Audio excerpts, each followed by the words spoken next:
Assalamualaikum warahmatullahi wabarakatuh. Shalom, Om Swastiastu, Namo Buddhaya, Salam Kebajikan.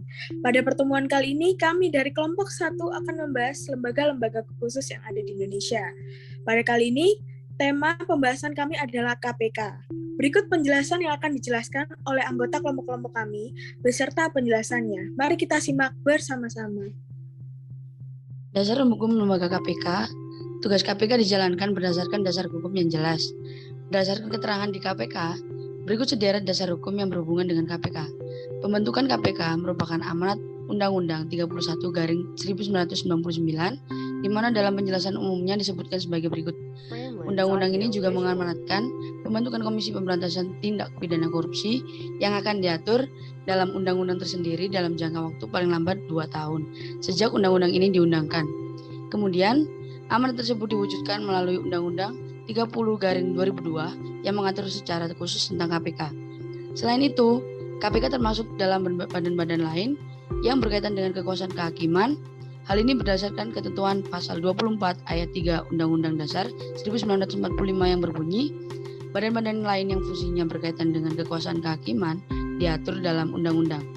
Alasan KPK termasuk badan-badan lain tersebut karena terdapat kriterianya, yaitu KPK memiliki tugas penyelidikan, penyidikan, dan penuntutan sebagaimana disebutkan dalam pasal 6 huruf E Undang-Undang 19/2019 Dasar Hukum Undang-Undang Dasar Negara Republik Indonesia tahun 1945, Undang-Undang Nomor 31 tahun 1999 tentang pemberantasan tindak pidana korupsi sebagaimana telah diubah dengan Undang-Undang Nomor 20 tahun 2001 tentang perubahan atas Undang-Undang Nomor 31 tahun 1999 tentang pemberantasan tindak pidana korupsi, Undang-Undang Nomor 30 tahun 2002 tentang Komisi Pemberantasan Tindak Pidana Korupsi sebagaimana telah diubah dengan peraturan pemerintah pengganti Undang-Undang Nomor 1 tahun 2015 tentang perubahan atas Undang-Undang Nomor 30 tahun 2002 tentang Komisi Pemberantasan Tindak Pidana Korupsi dan diubah kedua kalinya dengan Undang-Undang Nomor 19 tahun 2019 tentang perubahan kedua atas Undang-Undang Nomor 30 tahun 2002 tentang Komisi Pemberantasan Tindak Pidana Korupsi.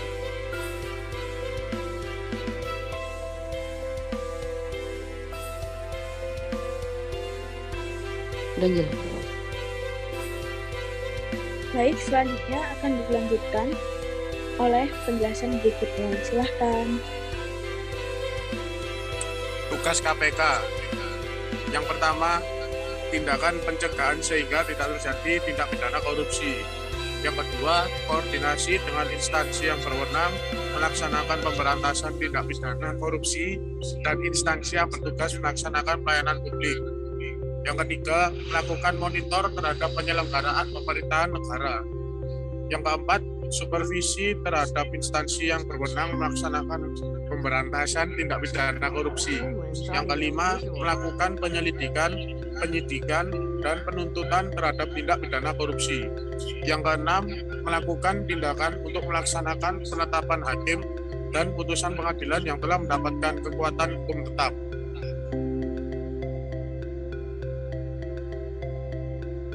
Baik, terima kasih Sidan atas penjelasannya. Selanjutnya akan dilanjutkan oleh teman kami. Waktu dan tempat, silahkan. Terima kasih atas waktunya. KPK berwenang mengkoordinasikan penyelidikan, penyidikan, dan penuntutan tindak pidana korupsi, menetapkan sistem pelaporan dalam kegiatan pemberantasan tindak pidana korupsi, meminta informasi tentang kegiatan pemberantasan tindak pidana korupsi kepada instansi yang terkait, melaksanakan dengan pendapat atau pertemuan dengan instansi yang berwenang melakukan pemberantasan tindak pidana korupsi, dan meminta laporan instansi terkait mengenai pencegahan tindak pidana korupsi. Baik, terima kasih Bu Gita atas penjelasannya. Selanjutnya akan dijelaskan oleh teman kami. Waktu dan tempat, saya persilahkan. Baik, terima kasih.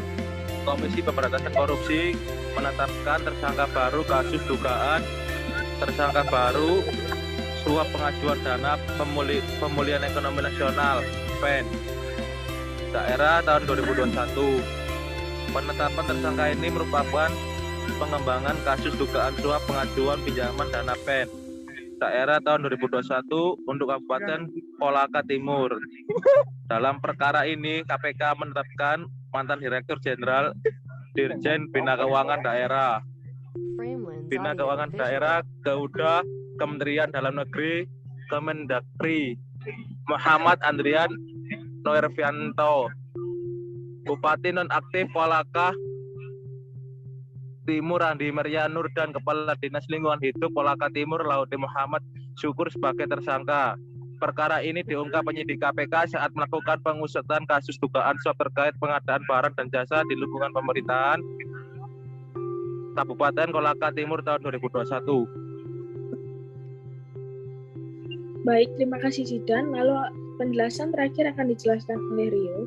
Silahkan Rio untuk menjelaskan bagian tanggapan oleh kelompok kami tentang KPK. Apakah masih pantas untuk berdiri di Indonesia atau tidak? Silahkan Rio. Ya, terima kasih Angel. Tanggapan dari kelompok saya, KPK tetap bertahan, namun diperkuat.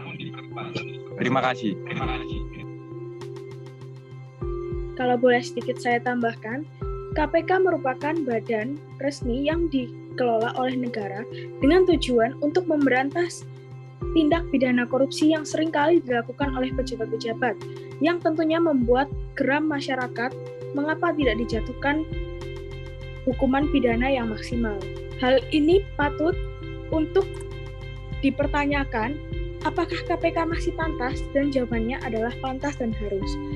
Benar, saya sependapat dengan Rio, asalkan dalam pengadaannya KPK diperkuat lagi dan hukum tidak tumpul ke bawah. Sekian penjelasan dari kelompok kami. Apabila terdapat kesalahan, mohon dimaafkan. Terima kasih.